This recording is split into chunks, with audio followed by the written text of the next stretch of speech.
नहमदुहु व नस्तईनुहु व नस्तगफिरुहु व नु'मिनु बिही व नऊज़ु बिल्लाहि मिन शुरूरि अनफुसिना व मिन सय्यिआति अमालिना मन यहदिहिल्लाहु फला मुदिल्ल लहु व मन युद्लिल फला हादिय लहु व अशहदु अन ला इलाहा इल्लल्लाह व अशहदु अन्न मुहम्मदन अब्दुहु व रसूलुहु अम्मा बाद फ़अऊज़ु बिल्लाहि मिनश शैतानिर रजीम बिस्मिल्लाहिर रहमानिर रहीम क़द अफ़लह मन तज़क्का व ज़करा इस्म रब्बिही फ़सल्ला बल तु'सिरूनल हयातद दुनिया वल आखिरतु खैरुम व अबका इन्ना हाज़ा लफ़िस सुहुफ़िल ऊला सुहुफ़ इब्राहीम व मूसा। ये सूरत अल-आला की आखिरी आयत हैं। जुमे के सलात में नबी अलैहिस्सलाम इनको पढ़ा करते थे। सूरत अल-आला, सूरत गाशिया और इस तरह की दूसरी सूरतें जो आखिरत की मंजर कशी करती हैं, आखिरत का शौक़ दिलाती हैं और दुनिया के मुकाबले में जो दूसरी दुनिया है, अगली दुनिया है, दूसरा आलम है, वहाँ जाना है, ये आर्जी है और वो हमेशा के लिए। उसके लिए ज़हनों को तैयार किया जाता है, शौक़ दिलाया जाता है। और मक्की दौर की ये सूरतें हैं, छोटी छोटी आयात ऐसे अंदाज में जिस तरह एक मोती होते हैं हार में जड़े होते हैं, जो बंदा सुनता है दिल के अंदर ही उतर जाती हैं बातें। इसलिए ज़्यादातर प्रोपेगेंडा यही था कि सुनो ही ना, और जो सुनता था पर दीवाना हो जाता था फिर इस दावत का, आखिरत का, अपने मालिक के ऊपर ईमान ले आता था। फिर दुनिया की कोई ताकत उसको पीछे नहीं हटा सकती थी। इस अंदाज से ये कुरान का बयान है। ये आखिरी किताब है जो आखिरी नबी मोहम्मद सल्लल्लाहु अलैहि वसल्लम के ऊपर नाजिल हुई है। और मालिक फरमाता है अगर इस किताब के बाद भी अगर कोई ईमान नहीं लाता तो फिर वो किस तरह ईमान लाएगा? फिर और कोई सूरत नहीं है उसके सीधा होने की।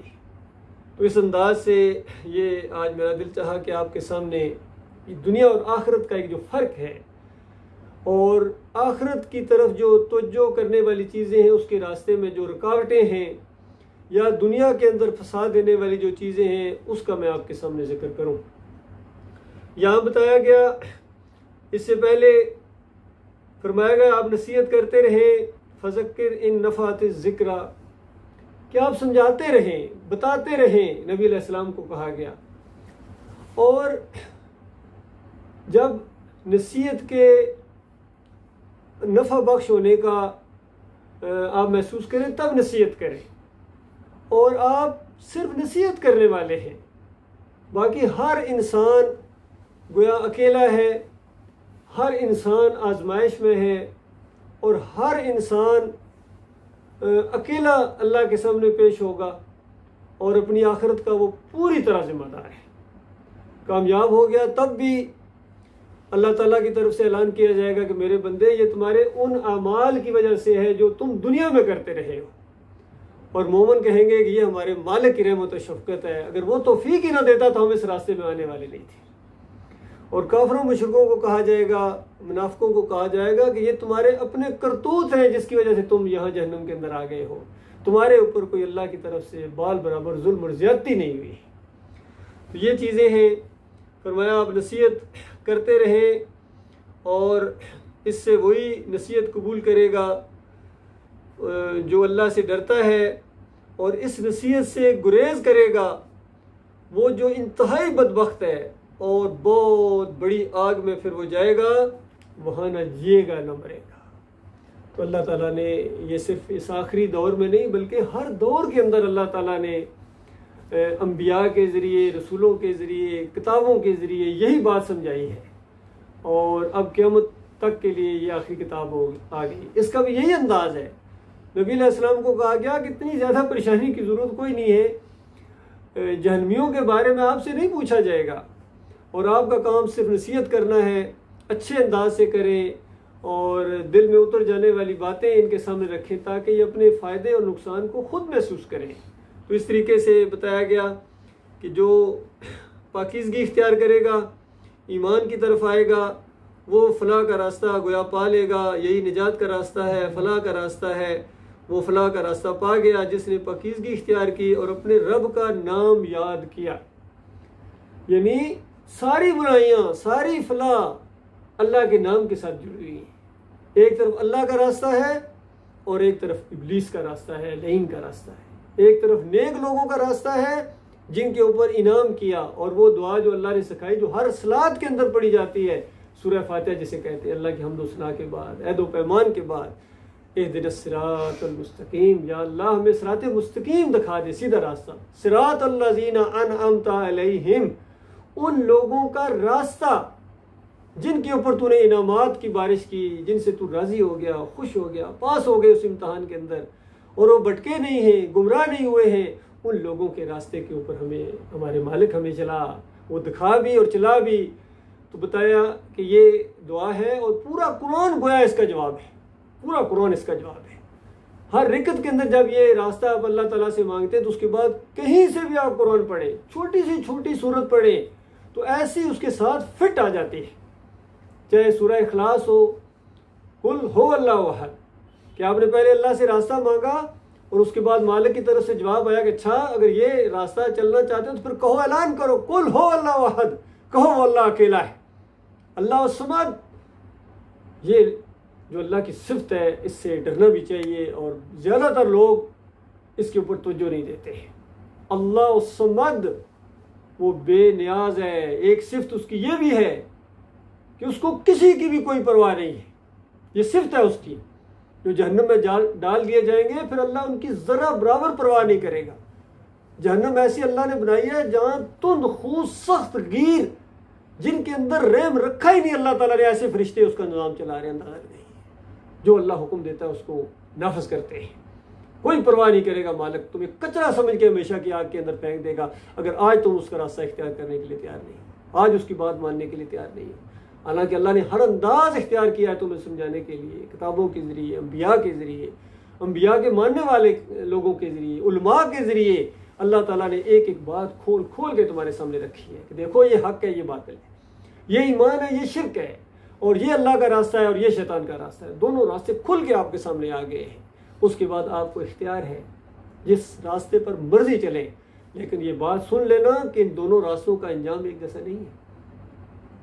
फरमाया मगर तुम लोग दुनिया की ज़िंदगी को तरजीह देते हो। मसला ये है, तुम्हारे दुखती रगों के ऊपर अल्लाह ताला ने हाथ रख दिया, उंगली रख दी कि मसला क्या है, क्यों सीधे नहीं होते हो, क्यों तुम्हारे ऊपर ये कलाम असर नहीं करता है। असल में दुनिया के अंदर इस तरह गुम हो, दुनिया को तरजीह देते हो। जब दुनिया और आखिरत खुल के सामने आ गई, दो रास्ते सामने आ गए, तो तुमने दुनिया को तरजीह दी है। हालांकि अगर तुम्हें ज़रा भी अक्ल होती तो आखिरत बेहतर है और बाकी रहने वाली है। दुनिया आर्जी है और आखिरत हमेशगी है, और दुनिया जो है यहाँ के जो मज़े हैं ये बहुत ही थोड़े हैं, और आखिरत बहुत बड़ी है, क्योंकि अल्लाह ताला ने हर इंसान को उसके अमाल का बदला देना है। एक तो वो अमाल होते हैं जो डायरेक्ट हम करते हैं, लेकिन हमारे अमाल का आगे असर चलता है। अच्छे अमाल हो उसका भी असर चलता है, कितने लोगों को उसको फ़ायदा होता है, कहाँ तक ये बात पहुँचती है।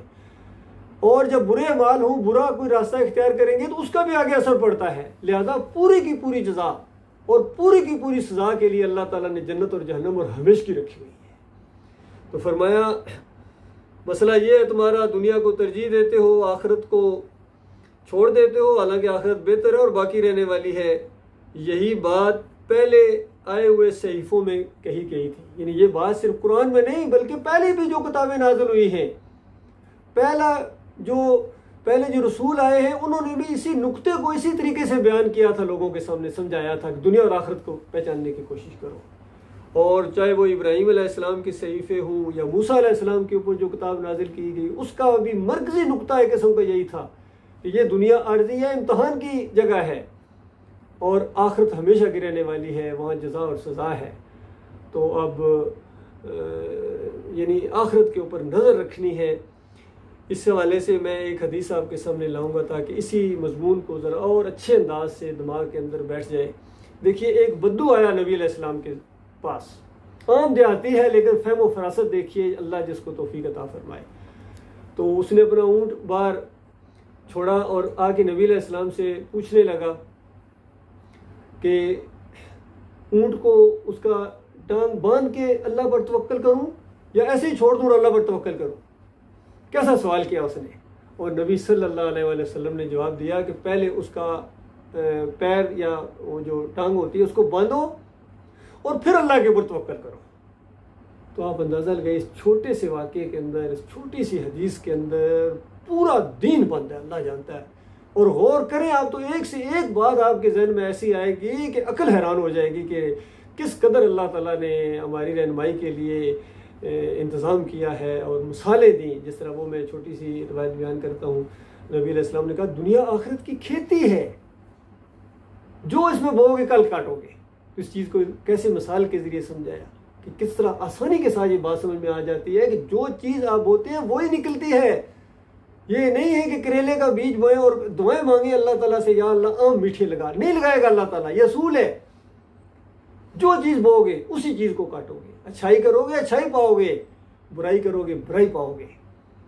तो इस तरीके से यहाँ बताया कि देखो ये असबाब की दुनिया है, यहाँ आपने मेहनत करनी है, यहाँ आपने वसाइल को इस्तेमाल करना है और फिर अल्लाह के ऊपर भरोसा रखना है।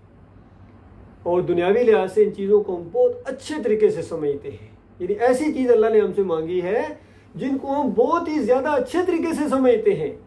मिसाल के तौर पर किसी से भी आप पूछ लें कि आप जॉब करते हैं किसी फैक्ट्री में, कारखाने में या कंपनी में, अगर आप वहाँ हफ्ते में सिर्फ एक दिन घंटे के लिए या 2 घंटे के लिए जाके ड्यूटी दें और फिर बाकी कहेंगे बाकी सारे काम खुद हो जाएंगे, तो बताओ कभी होगा?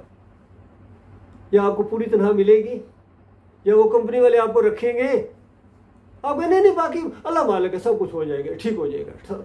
वो कहे भाई ये हो गया वो हो गया, आगे काम करो, नहीं अल्लाह मालिक है, हो जाए, अल्लाह खैर करेगा। इस तरह की बातें करें तो बताओ कंपनी वाले आपको बोनस देंगे या उसी वक्त आपको वहां से निकालेंगे? क्योंकि हम ये मसला समझते हैं कि सिर्फ 2 घंटे से 1.5 घंटे से काम नहीं चलता है, पूरा टाइम देना पड़ेगा, पूरी मेहनत करनी पड़ेगी, घर बैठे तैयारी करनी पड़ती है, कितने राब्ते करने पड़ते हैं, फिर वहां जाके ड्यूटी देना पड़ती है, कितना कुछ करने के बाद फिर ये मामला ठीक होते हैं, फिर महीने बाद तनख्वाह मिलती है।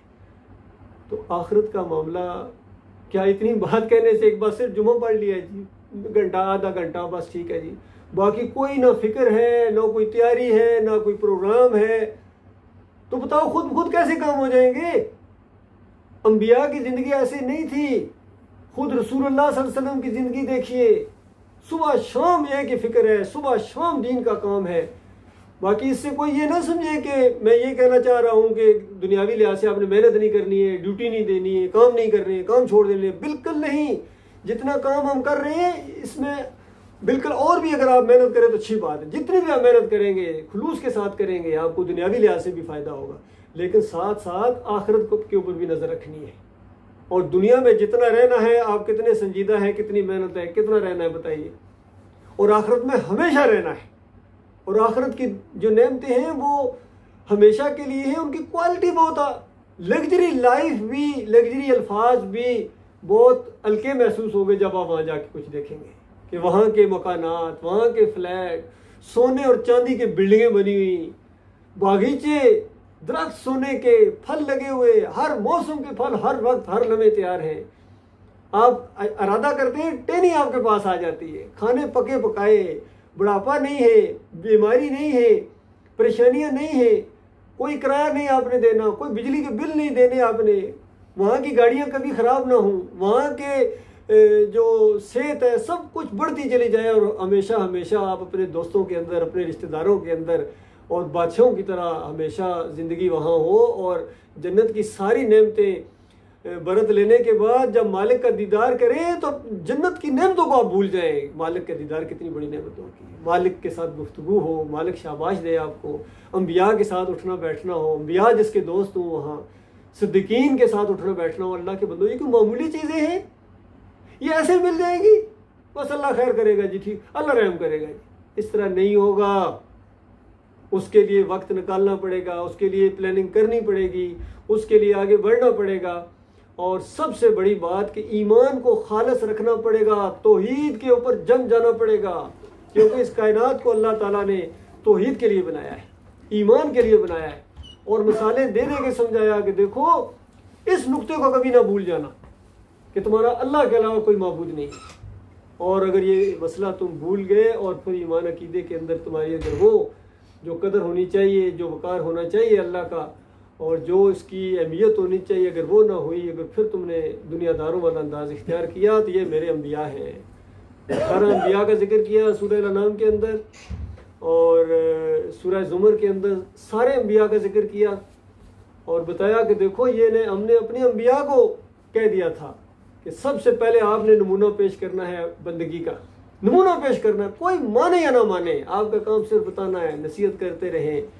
मानेंगे अपना भला करेंगे, नहीं मानेंगे आना मेरे पास है, इन्होंने मैं इनसे निपटूंगा, और उसके बाद इनकी ऐसी खाल उतारूंगा, ऐसी चमड़ी इनकी उतारी जाएगी कि अगर तुमने ईमान के मामले में कहीं किसी जगह आपने कमज़ोरी दिखाई और फिर अगर शिर्क के अंदर चले गए और इस तरीके से सारी बातें बता दी गई हैं, तो अल्लाह के बंदो ये ईमान की जो दावत उठी है, ये अल्लाह का लाख लाख हमारे ऊपर फजल हुआ है।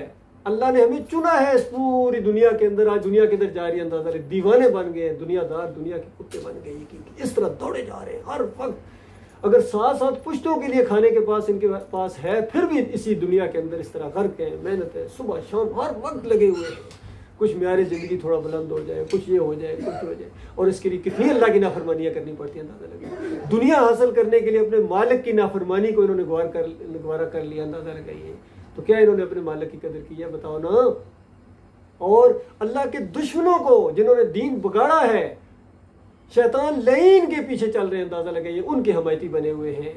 तो अल्लाह के बंदो, मालिक की जो देन है, बांट है, वो अंधी नहीं है ऐसे जिसको ऐसे दे देगा। वो चुन के देता है, छांट के देता है, पूरी तरह ठोक बुझा के आजमाइश करता है, और फिर हर एंगल से जब वो बंदा पूरा उतरता है, अपने मालिक का वफादार फर्माबरदार साबित कर देता है अपने आप को। किसी की परवाह ना करो अल्लाह के बंदो, याद रखो।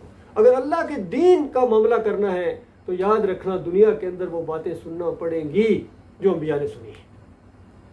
सबसे ज्यादा इज्जत वाले ने, सबसे ज्यादा इखलाक वाले ने, सबसे ज्यादा इंसानियत के खैरख्वाह ने जब ये बात उठाई थी कि लोगों, मालिक तुम्हारा एक है, दाता तुम्हारा एक है, दस्तगीर तुम्हारा एक है, मुश्किल की शाह तुम्हारा एक है।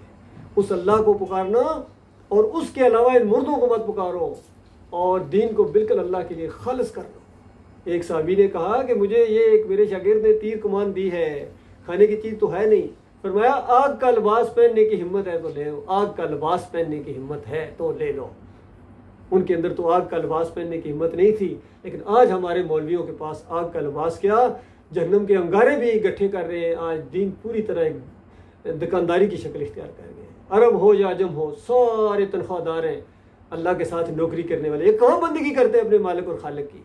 दीन नमाज़ों पढ़ाने के पैसे लेंगे, अजान देने के पैसे लेंगे, पूरा सिस्टम इनका। और फिर जालिम ऐसे हैं वयसुद्दून अन सबीलिल्लाह, सूरह तौबा की जो 34 नंबर आयत आई है, मालिक फरमाता है हराम के जरिए खाते हैं हरामखोर, और फिर लोगों को अल्लाह के रास्ते से रोकते हैं। ये सिर्फ अगर हराम खाने के बाद रास्ता सही बता देते, बात सही बता देते, तो ईद की दावत जो ईमान की दावत उठी, कह देते हाँ ये सच्ची बात है, तो फिर भी चलो कोई मामला था। लेकिन इन जालिमों ने क्या किया है, इन्होंने हराम खाया है और फिर अल्लाह के रास्ते से रोकते हैं। जब तौहीद की बात, ईमान की बात जब उठी है, सबसे पहले ये मुखालफत करेंगे ये उलमा, ये मौलवी और ये पीर। ये अवाम को उबारेंगे, ये गुस्ताख है, ये कदर नहीं करता है, ये हर एक को मुशरिक कहता है, ये बाप दादा को भी नहीं छोड़ता है, जो कब्रों में चले गए हैं, जो शिर्क और कुफ्र करके गए हैं उसको भी नहीं छोड़ता, उनको भी तागूतों की लिस्ट में इस बंदे ने शामिल कर दिया है। तो अल्लाह के बंदो, ये सब कुछ तो सुनना पड़ेगा, ये सब कुछ तो बर्दाश्त करना पड़ेगा। और अगर नहीं बर्दाश्त करते हो, नहीं बर्दाश्त हो, ठीक है ना करो, किसने कहा है आपको? वो अल्लाह बेनियाज है, अल्लाह को फिर तुम्हारी कोई परवाह नहीं है, अल्लाह की निगाह में फिर कचरा हो, फिर हमेशा की आग के अंदर तुम्हें धकेल दिया जाएगा। अब दो मसले हैं, या तो तौहीद की दावत इख्तियार की है, इसको उठाओ, इसकी खातर तकलीफें बर्दाश्त करो और अल्लाह के बड़े बड़े दर्जात जो अल्लाह ताला ने जन्नतें रखी उनको हासिल करो, और या ना करो ये काम।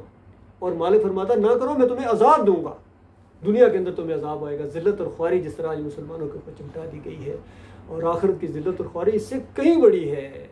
मामला ये है मेरे प्यारे भाइयों यही हमारी दावत होती है। जब भी कहीं अकेले किसी से बात हो, मजमे में बात हो, बाज़ारों में तौहीद की दावत उठी हुई है, हर जगह सोशल मीडिया के ऊपर, अब तो ऑडियोज़ के साथ साथ वीडियोज़ के ज़रिए भी ये दावत अल्हम्दुलिल्लाह पूरी दुनिया तक जा रही है और हुज्जत तमाम हो रही है। आपके कानों ने ये बात सुनी है, आपने ये सुन लिया है कि ये ईमान है और ये शिरक है, उसके बाद आप कहते रहो ये शिरक नहीं, शिरक नहीं, शिरक नहीं है। मैं तो शिरक नहीं करता हूँ, जो इमाम साहब करते हैं तो कोई बात, उनसे पूछेगा ना तो उस वक्त वो जो एक मजमून है पूरा आगे चलने वालों का और पीछे चलने वालों का, उसका क्या बनेगा। ये आगे चलने वाले और पीछे चलने वाले एक दूसरे के ऊपर लंते भेजेंगे और वहाँ एक दूसरे के गिरेबान पकड़ने की कोशिश करेंगे। अल्लाह से कहेंगे या अल्लाह पीर साहब को मेरे हवाले कर और मौलवी साहब को मैं पाँव के नीचे रोन दूँ इसको, इस जालिम ने मुझे कुफ्र और शिर्क के अंदर धकेल दिया। ये बेईमान ना होता तो मैं मोमिन होता और ईमान की बात आई भी थी, फिर भी मैंने इसको चुटरा दिया, फिर भी पीछे कर दिया। ये सारी बातें याद आएंगी। हमेशा आपने यहाँ नहीं बैठना है। एक वक्त आएगा, ऐसी मौत की चुटकी है, हकीकी बात है, मरना है। सब ने मौत सर के ऊपर सवार है, किसी टाइम किसी लम्हे। कितने हैं रात को सोते हैं, सुबह उठते ही नहीं है। ऐसी भी मौत आती है, फिर धमाके, फिर ये एक्सीडेंट, फिर ये सारी चीज़ें, किसी तरीके से मौत आ सकती है। अल्लाह के बंदो, ईमान खालस के साथ जिसकी मौत आएगी वो अल्लाह के यहाँ कामयाब हो जाएगा। और ईमान अगर खालस नहीं है, तुम बैतुल्लाह के भी मुहफ़्फ़िज़ बन जाओ। अबू जहल की जो मौत आई थी बैतुल्लाह की हिफाजत में आई थी, ईमान खालस नहीं था। आज कितने इनकी हिफाजत का ये ठेका मिल गया जी, ये हो गया। इससे अल्लाह खुश होने वाला नहीं है। अल्लाह खुश होगा तुम ईमान लाओ, पहले तौहीद इख्तियार करो। आज इनके जितने इत्तेहाद आपस में हो रहे हैं, ये कोई ईमान की बुनियाद पर थोड़े ही। काश ये ईमान की बुनियाद पर होते, अल्लाह के डर की वजह से होते, अल्लाह की इज्जत की वजह से होते, ला इलाहा इल्लल्लाह मुहम्मद रसूलुल्लाह की बुनियाद के ऊपर होते कि अल्लाह के अलावा कोई माबूद नहीं है, कोई दाता दस्तगीर, कोई मुश्किल की हाजत। इस पर इकट्ठे हो जाओ, इस बुनियाद के ऊपर इकट्ठे हो जाओ। इस बुनियाद पर इकट्ठे होते तो आज ये दिन ही ना देखने पड़ते। ये तो इनको इकट्ठे हुए, मार पड़ी है जब उधर से, उसके बाद ये इकट्ठे हुए हैं। उनके गुम्बद भी उसी तरह कायम है, इनके मज़ार भी उसी तरह कायम है, इनके पीर साहब की गद्दी कायम है, उनकी बादशाहत भी कायम है। इस बात के ऊपर ये इकट्ठे हुए हैं, तौहीद के ऊपर थोड़े इकट्ठे हुए हैं। ये ईमान के ऊपर एका नहीं है। बाकी अल्लाह ताला चाहे तो दुनिया में जिस तरह भी तुम्हें रखे, लेकिन आखिरत तुम्हारी बर्बाद है। याद रखना, आखिरत तो मिलेगी ईमान खालिस की वजह से, तौहीद की वजह से। इस पर जो इकट्ठे हो जाएंगे, इस तरह सूरह आले इमरान के अंदर बताया गया था कि देखो आओ एक ऐसी बात के ऊपर हम इकट्ठे जो तुम्हारे और हमारे दरमियान मुश्तरिक है कि अल्लाह के अलावा हम किसी की बंदगी ना करें, अल्लाह के साथ किसी को शरीक ना ठहराएं, अल्लाह के अलावा किसी और को रब ना माने। ये होता है ईमान खालिस। तीनों बातें, लेकिन एक चीज़ है। तो आज इस पर इकट्ठे हो ना। कलमे के ऊपर तो कोई इख्तलाफ नहीं है। सारे 57 ममालिक का कलमा एक, ला इलाहा इल्लल्लाह मुहम्मद रसूलुल्लाह। इस पर इकट्ठे क्यों नहीं होते हैं? इस पर इकट्ठे नहीं होंगे। हर एक का अपना एक फ़िक़ा है और हर एक का अपना एक मसलक है। कोई बरेलवी है, कोई देवबंदी है, कोई अहले हदीस है, कोई मज़ार का पुजारी है। सारे के सारे उजरत हराम खोर हैं।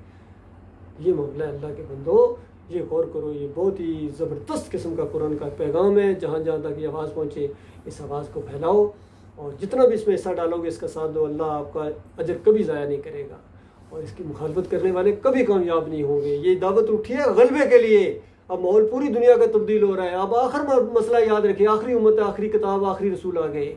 अब तो जो कुछ हो रहा है ये तो मालिक का एहसान है कि मालिक ने इस पूरी दुनिया के सिस्टम को हिला दिया तौहीद खालिस को गलब करने के लिए। ये बात यकीन की है और बात ईमान की है। अल्लाह ताला इसके ऊपर जम जाने की तौफीक अता फरमाए। वक़ूलु क़ौली हाज़ा अस्तग़फ़िरुल्लाह ली व लकुम व लिसाइरिल मुस्लिमीन।